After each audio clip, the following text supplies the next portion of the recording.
керівник групи експертів проєкту «Управління відходами» як інструмент добросусідства та партнерства.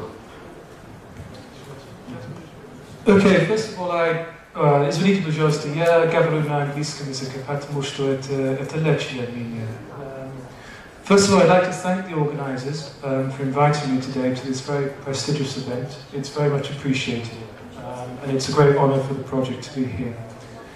In my presentation, I'm going to make a short background on how this project fits in with the overall EU's, European Union's technical assistance to the region, what we mean by waste governance, and how our interpretation of this determines our entire approach to implementing this project, how we put our approach into practice, how we structure our project, and some of the goals, results, and main activities of our project.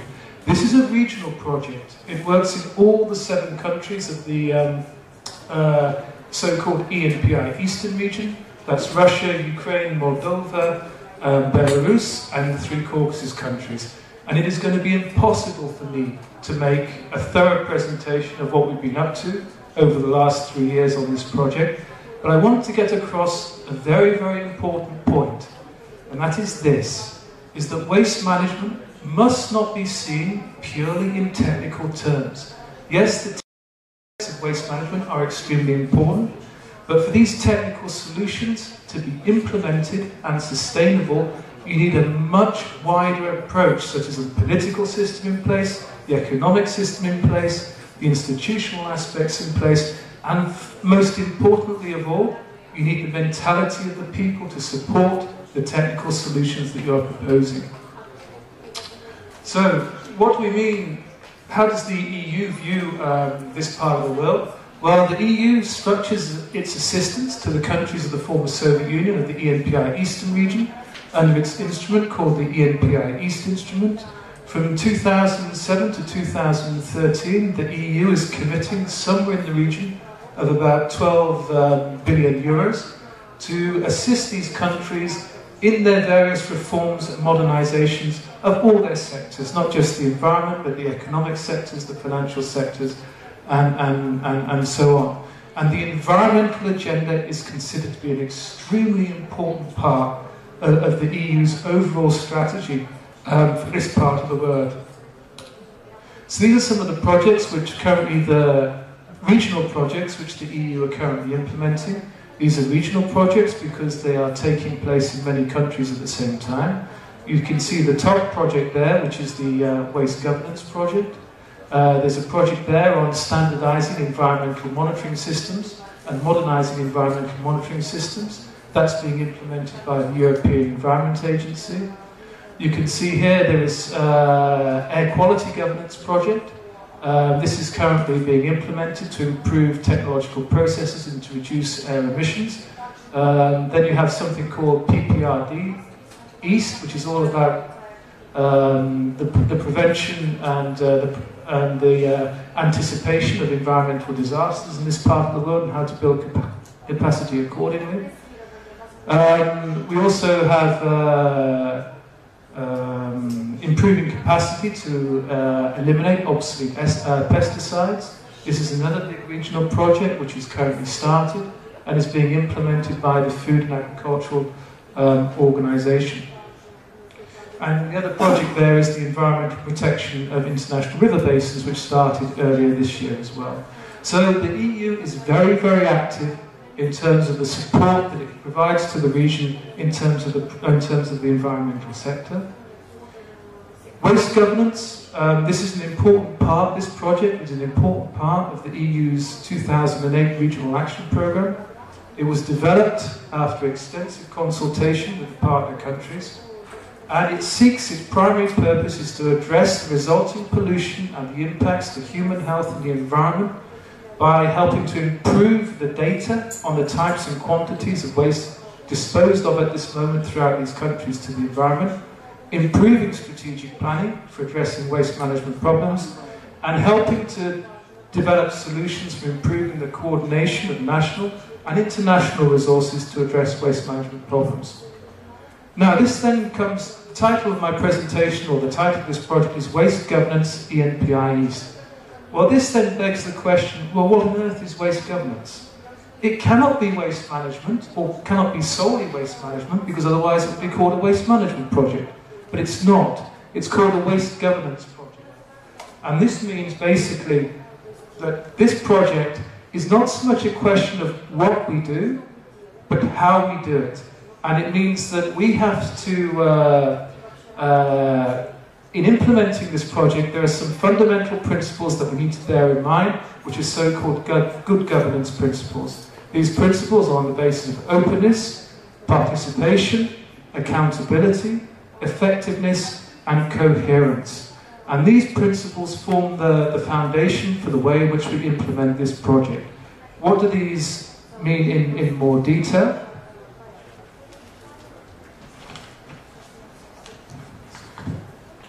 Openness in terms of the development and implementation of this project should be done in a fully participative manner, in a fully transparent way, and it should be done in a way in which the stakeholders are fully involved at every step of the planning process. It should be accountable, that there are clear roles and responsibilities defined between the various actors in the implementation of this project. In terms of effectiveness, it means that waste management planning, which we've developed under this project, is developed and implemented at the appropriate institutional levels to address local priorities on the basis of clear objectives and evaluation of future impacts. And it's coherent in the sense that the work that we do must be consistent with the wider policy objectives of the country. We cannot just consider the aspects of waste management in isolation to the other policy objectives of this country, or any of the countries.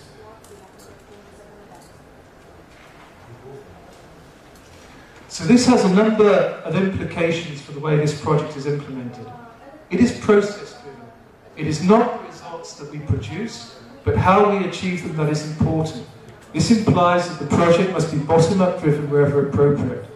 The project needs to be fully coordinated with local coordinators of high-quality experts in place, both at national level and also at regional level.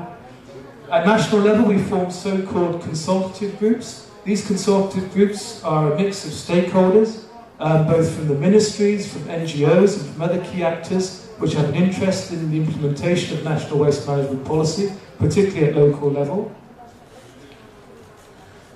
We have to take into account an integrated approach.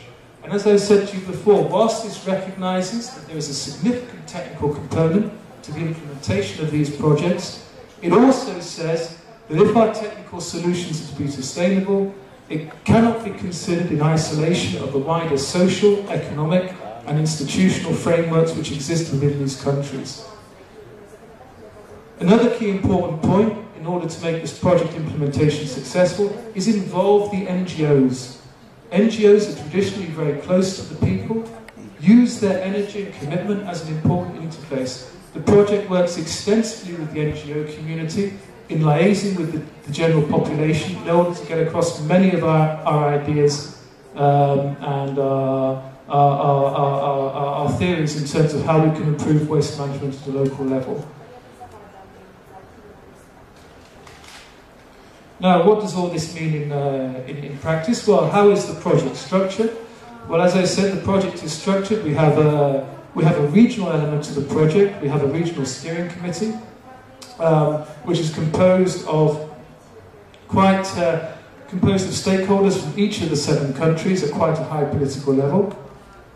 We have sub-regional meetings whereby we divide the 7 countries into a Caucasus group and to a Western group, which meets annually every year, and this helps to improve the linkages between the countries because this is a regional project, and we need to provide the mechanism by which countries should coordinate together. And most importantly for us, within each country, we have a local consultative group, which again is formed from a mix of national and local stakeholders in our pilot regions, and which guides the project on a day-to-day basis in the implementation of its work. This gives you some idea of the local consultative groups in action. Going from the top left, that's in Belarus. Top right is in Moldova. Bottom right is in Georgia. Bottom left is in Armenia. And these are the consultative groups that, when the project is producing its results these guys help to steer the project to make sure that the results that we produce are appropriate and applicable to the local needs. These are what we call the sub-regional committees. Again, the one on the right is is for the Caucasus countries. The one on the left is for the Western countries. Again, these are representatives from the countries themselves, and we bring them together so that ideas and lessons learned and experiences can be shared between the countries of the Western and Caucasus subgroups. Again, this is the so-called regional committee. These are for high-level decision makers. This takes place once a year, and we bring high-level decision makers together around the table from all of the 7 countries, and they basically steer and coordinate the project from a regional and from a strategic perspective. So that's the institutional frameworks we set up on a project-by-project basis. Now let's get into the meat of the project and what is the project all about. Well, the project has a very wide-ranging overall objective to reduce the risks arising from inappropriate management of waste throughout the former Soviet Union countries, etc., etc. It has a specific objective to improve the management of waste by promoting higher standards of waste facilities, etc., etc., etc., throughout these countries. We, as a project, would never be expected to achieve its overall objective, but certainly we would be expected to make a significant contribution to the concrete objectives. These are the results that we have to produce. Actually, we have to undertake an inventory of waste disposal sites within a pilot region. In each of the 7 countries, we choose a pilot region within which to implement most of our national activities. In the case of Ukraine, it's Zakarpattia Oblast. So the results that we produce are completed pilot region inventories, an adopted waste classification approach that accords with international and EU standards. We need to move away from the old Soviet hazard class approach to waste classifier and move much more towards the EC waste list approach. We need to do 15-year waste management strategies for each of the pilot regions that we choose, and these are integrated waste management strategies, and these strategies will provide the basis for planning and modernising the waste management frameworks of these pilot regions for the next 15 years. And then in terms of improving donor, international and national coordination within the waste management sector, we are currently working upon ways of developing and implementing institutional frameworks to make that coordination happen better. And there's another result here, which isn't on this particular slide, which is raising awareness of the population on waste management issues. We have about 52 individual activities, which we separate out into these work streams. And the project itself lasts for about 4 years. The project started in December 2009, and it will finish in December 2013. This is the result one, and this was the result of the work that we've done in Zakarpattia. Some of the inventory took place in autumn 2010.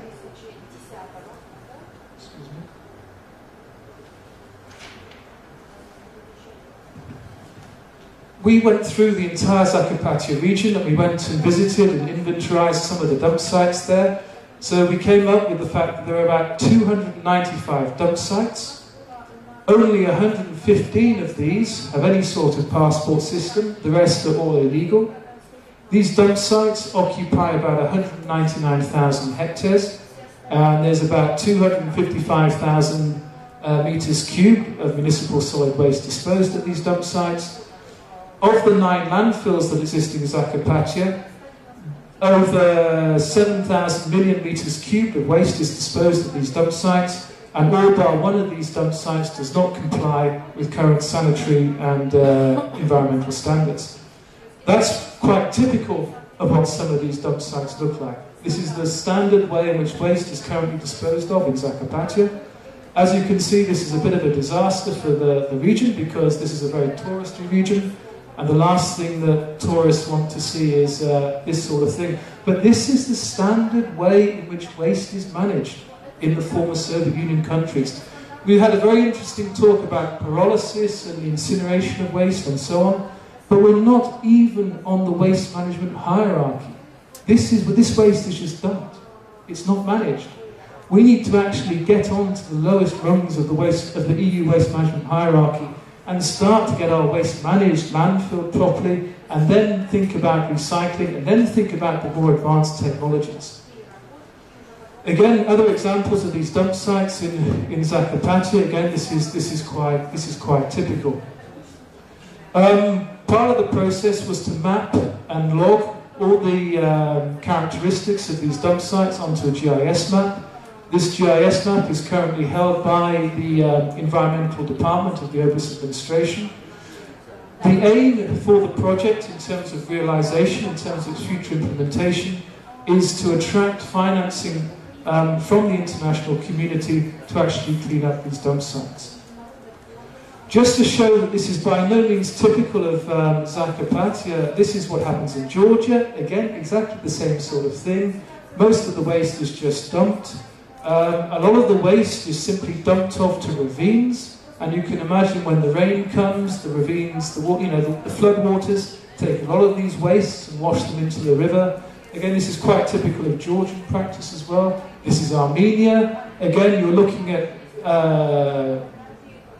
uncontrolled disposal of both municipal and quite toxic industrial wastes. The dump site on the top left is actually an arsenic waste, and then arsenic is currently being leached into the environment. As I said, what we do with these results in all of our countries is that we put them into a GIS database, so that these dump sites can be properly logged and their composition determined. And we then put them on GIS maps. For example, there you have the GIS map for Georgia, which is on the bottom right, and the one for Armenia on the top left. So that's really what we do towards the achievement of our first result, to get some idea of a proper inventory of where all these dump sites are in the pilot regions within which we work, because the ultimate aim is to close down these dump sites and move towards modernised waste management systems. Result number 2 is in terms of moving towards an EU international waste management waste classification approach. In Ukraine, we've made extremely good progress to this. In fact, Ukraine is one of the most advanced of all the former Soviet Union countries in terms of approximating to the EU waste classifier. Again, in order to support the work on this is a regional result, so we bring together representatives from all of the countries in a number of workshops. This was a workshop that took place in Kiev in November 2010, whereby ideas could be shared and experiences learned on how to strengthen the respective waste classifiers. Another important result that we work on in this project is in terms of developing integrated waste management strategies for the pilot regions. As I said, in terms of developing these strategies, the approach is extremely important. I give some idea of the general approach there, but the key thing is that people need to be involved in the process. Again, remember, this is a waste governance project. It's all about participation. It's all about consultation. It's all about involving the stakeholders into the process. Again, this gives you some example. The way that we start our work, this was the start of the development of our strategy in Zakarpattia in, September 2010. All the stakeholders gathered together, both at national level and at local level. NGOs are represented on the consultative groups. And the whole purpose is that at every single stage of the strategy development work, the stakeholders are invited to review the work that's taken place, to challenge the work that's taken place, and to make sure that what we produce as a project team is appropriate, it's applicable, and it's affordable for the needs of the pilot region in which we work, in this case Zakarpattia. This was one of the final workshops that we held in November 2011, where the final strategy is rolled out and formally presented to the population and to the key decision makers of Zakarpattia Oblast. Prior to this, we had a full month-and-a-half public consultation process on the strategy. And this is very much the conclusion of the process. We do a lot of work with the church in Zakarpattia. The population of Zakarpattia is quite religious. The church has a very high standing in the oblast. We use the church, as I will come on to talk about later, as a very important component of our public awareness raising and capacity building work in Zakarpattia Oblast. To give you some idea of the strategy that has been developed, we divide the oblast into 13 rayons. Divide the 13 rayons, I beg your pardon, into 4 sub-regions, because we have to introduce the concept that if we want to move towards modern waste management infrastructure, we have to think about sharing the cost of these facilities, we need to share the management of these facilities, and we have to think about the appropriate institutional structures to support that.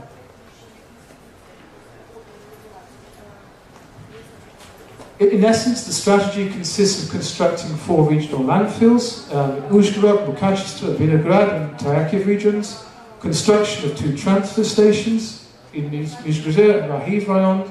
The separate collection and recycling of waste will be organised in all main settlements, and particularly in settlements with populations exceeding 3,000 residents. 4 sorting facilities will be established in Uzhgorod, Mukachevo, Vinograd and Tyakiv, and in addition a glass sorting line will also be established as well as centralised composting plants. This whole system needs to be managed in a proper way, and what we will be doing is that the rayons of the Zakarpattia will form an association. This association will be responsible for managing the implementation of this strategy. It will be responsible for letting contracts at the end of the day for operators to run the various facilities proposed under the project. Total investment cost over a 14-year period is about 115 million euros, which is quite expensive, but that is actually self-financing, except for the first 30 million of set-up costs, which will need to be provided by investors in whatever shape or form. In terms of the strategy, we are currently in the process of getting the strategy approved by the Oblast Duma in Zakarpattia. We're hoping that that formal approval will take place next month.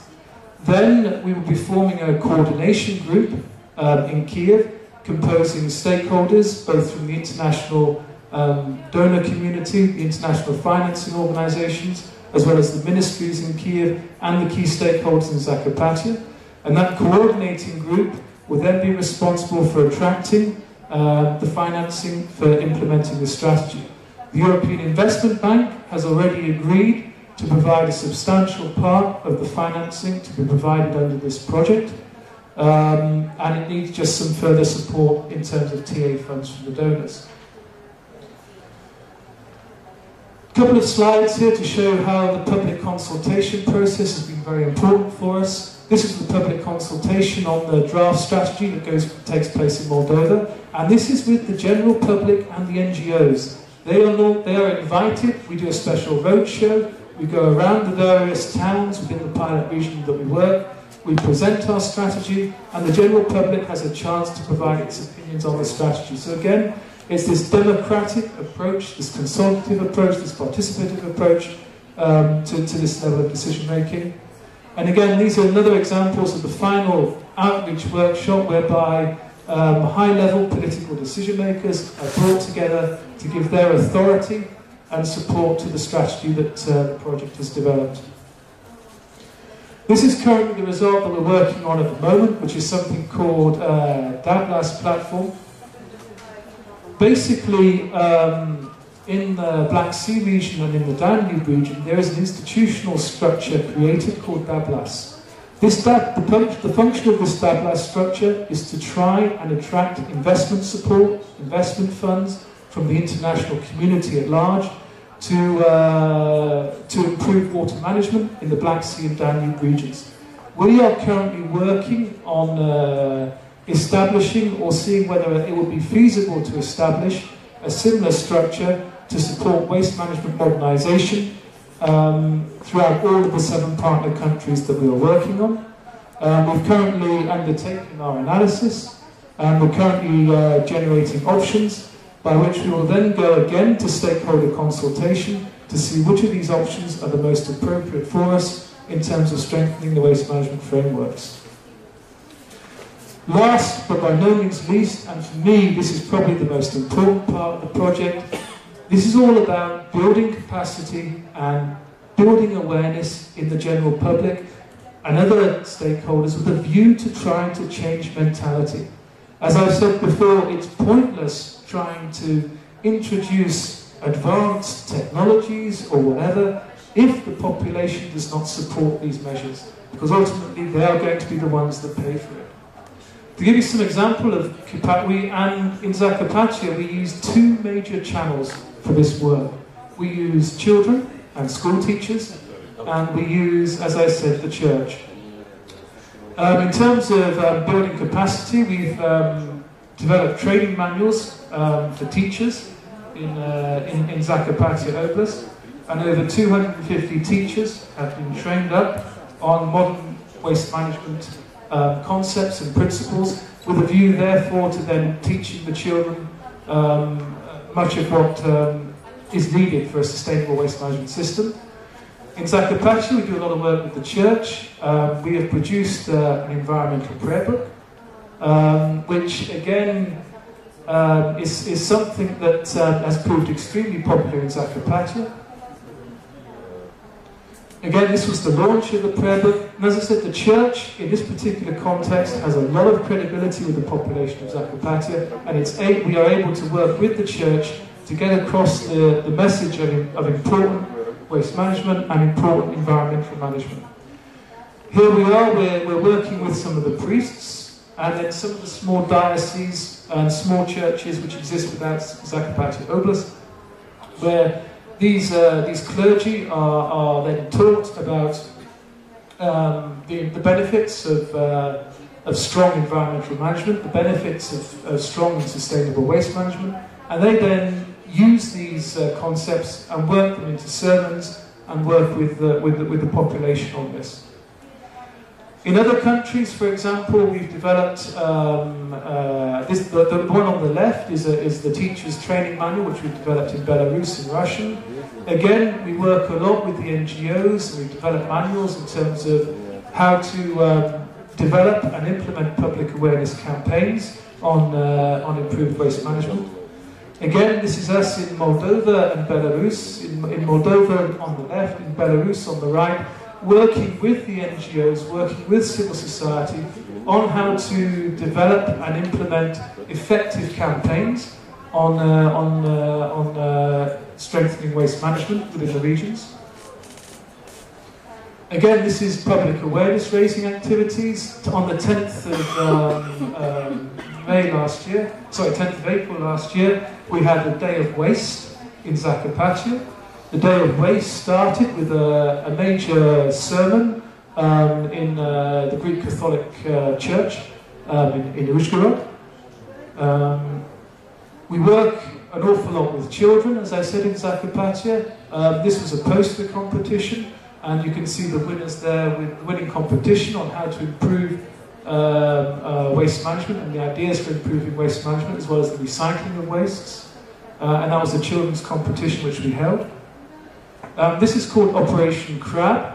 A major problem in Zakarpattia, as well as what I showed you in Georgia, is that because there are no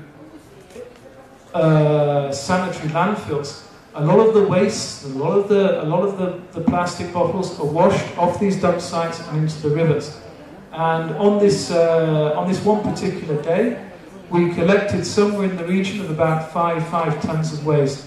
And you can see what happens here is that this rubbish, which is dumped into the ravines in Zakopane, is washed into the rivers. Where there is a branch that goes across the river, or where the flow of the river is restricted, these plastic bottles accumulate. They eventually flow along these rivers into those of the partner countries, Hungary, Slovakia, and Ukraine has to pay about 70,000 euros a year in fines for all this plastic bottle waste, which is washed from these rivers into these neighbouring European countries. We also do a lot of work with the television as well. There was a tele-marathon organised by the project last year, again, with important stakeholders in Zakopane. This again was with the clergy, myself, again showing me the chronic state of some of these dump sites, and yet some of the measures that are starting to take place in Zakopane for recycling some of these wastes. We also give small grants to NGOs in the region. This is a grant of 50,000 hryvnias that we gave. This was a competition that took place. The winner was Kostelivka. The purpose, there will be a much more detailed presentation later today, but the purpose of this was to introduce a small-scale recycling scheme within Kostelivka village. Again, it's an important issue for them because there is no sanitary landfill in Kostelivka. A lot of the plastic bottles and a lot of the waste is just dumped alongside the banks of the river. Obviously this gets into the river, as we said before. So we work very closely with the population. We help to buy some of these bins for these plastic bottles. We work very closely with the mayor of the village, and she will be here this afternoon to give a presentation in far greater detail than me on what we've achieved. Again, working very closely with the school children. Again, it's very important for us that we work very closely with the school children, the teachers and the church, because again, we're looking at all stages to change people's mentality. Again, Slobodniks are quite an important part of our work in Kostelivka. This is working with the teenagers for organising a day of cleaning along the banks of the river there. Again, some of the basic, simple equipment that we buy, but as I said, this may all look very basic, or may look very simple, but we have to start to make a change to move away from this aspect of just simply dumping waste into the environment. And that's all about changing mentality. And again, so it's a very important part of our work, this. We produce a number of newsletters. Again, this is with the Ministry of mp4, Ministry of Natural Resources. Again, these are examples of Slobodniks which take place in Belarus, again under the projects, cleaning areas around the major lakes and rivers. Again, this was one that took place in Georgia last year. Again, similar sorts of activities in Armenia. Working with the population at ground level and trying to get them involved in proper waste management. It is absolutely critical if we are to change the mentality and to have successful and sustainable waste management technologies introduced. Another thing we make a lot of is that we produce social videos in the countries that we work in. These are a couple of examples of social videos that we've produced for Zakopane. And I'll show you one or two of these in a minute. Again, they're very cheap to produce. Again, we work very closely with the NGOs because they're social videos. It doesn't cost us anything to broadcast them, but they are very effective in getting the message across. This is one that we produced for Georgia. All of the project results, all these videos and everything is on the project website. Project website address is wastegovernance.org, and you'll be able to find, it's in Russian, as well as English. You'll be able to find an awful lot of the outputs that this project has produced on this site. I'll stop there because I'm running out of time, but I want to show you now some of these videos that we have produced. This is the one that has been produced for Ukraine, I hope. This was produced earlier this year, which was very effective.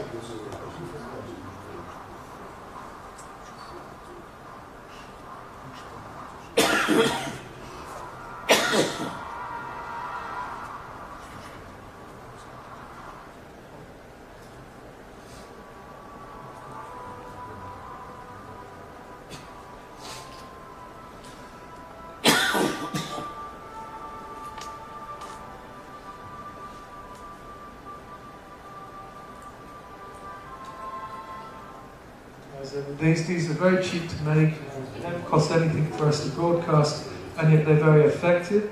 This is a similar sort of thing which we did in Moldova to encourage the separate collection and recycling of waste.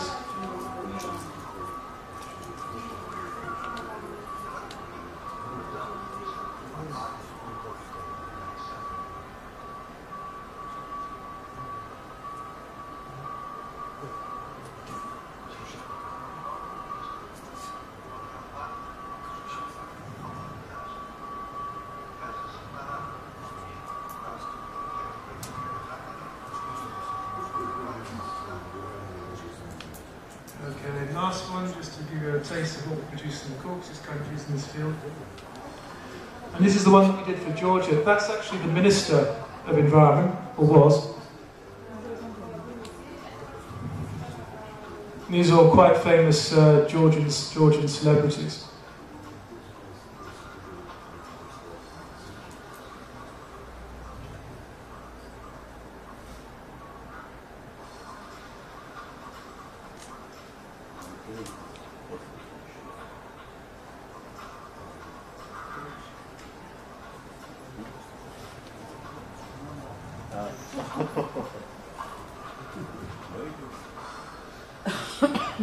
And the punchline is that you don't have to be a genius to put your rubbish in the bin.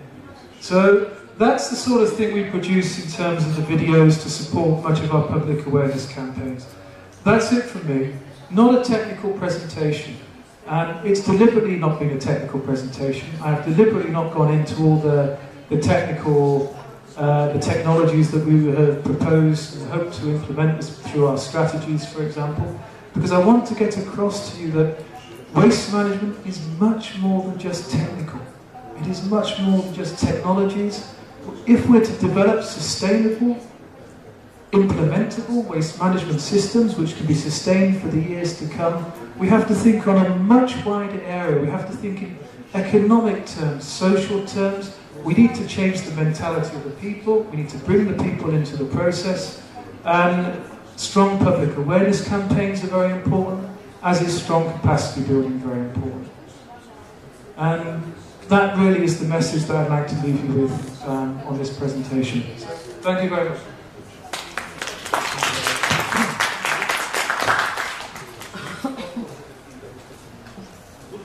Одне питання. Пожалуйста, сейчас минуточку, я вам микрофон поднесу.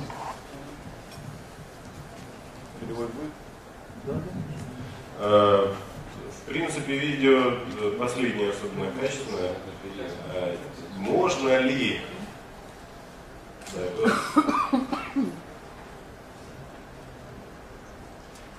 ли это видео использовать бесплатно на местных телеканалах? Yeah, all videos can be used free of charge. There is absolutely no problem at all.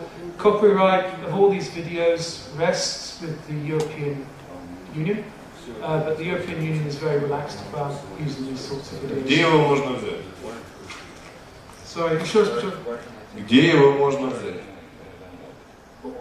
If you go to the project website, all these videos are on the project website, as well as other videos that have been produced on the project, particularly 2 more for Ukraine, and 2 more documentaries have also been produced for Ukraine as well on waste management. И еще один вопрос. Учебные уроки, для того, чтобы проводили их в школах, какие-то программы написаны или нет? Есть возможность их получить бесплатно или нет? Yeah, the one that has been developed for Belarus, the training manual for school children on Belarus is on the project website. It exists in Russian and it can be downloaded from the website.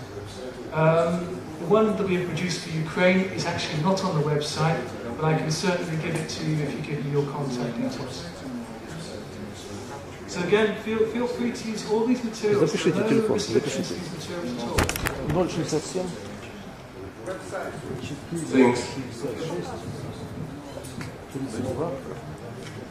71. Повторяю, 067 456 32 71.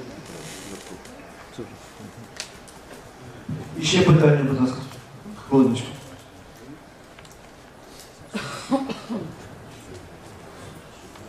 Компания «Граник», Запорожье, меня зовут Геннадий Дубов. Вы работаете в других регионах? Вы можете приехать для консультации, для оказания помощи подобной? Например, в Запорожье. Спасибо.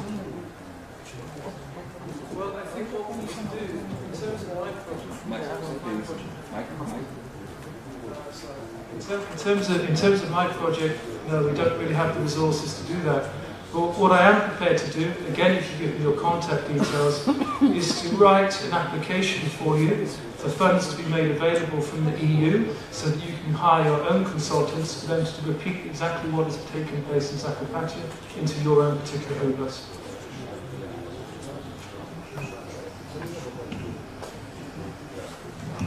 Володимир Шеремета, керівник бюро Української греко-католицької церкви з питань екології.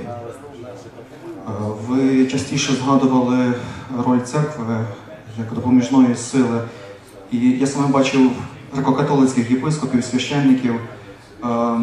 Я хочу сказати, що є при нашій церкві бюро з питань екології. І ми дуже радо, скажімо, би також у мірі сил допомогли, скажімо, через систему своїх прес-секретарів могли б поширювати інформацію через сайт, через наш вісник екологічний. Надіюся, в цьому сенсі нам можливо співпраця. I have been requested by the Greek Catholic Church in Zakopane to actually do just that, to actually work up a big proposal for the EU to consider financing to replicate and roll out much of what we've been doing in Zakopane throughout the country itself. So that would be very, very useful indeed. And again, if you could give me your contact details afterwards, you must keep in touch with us.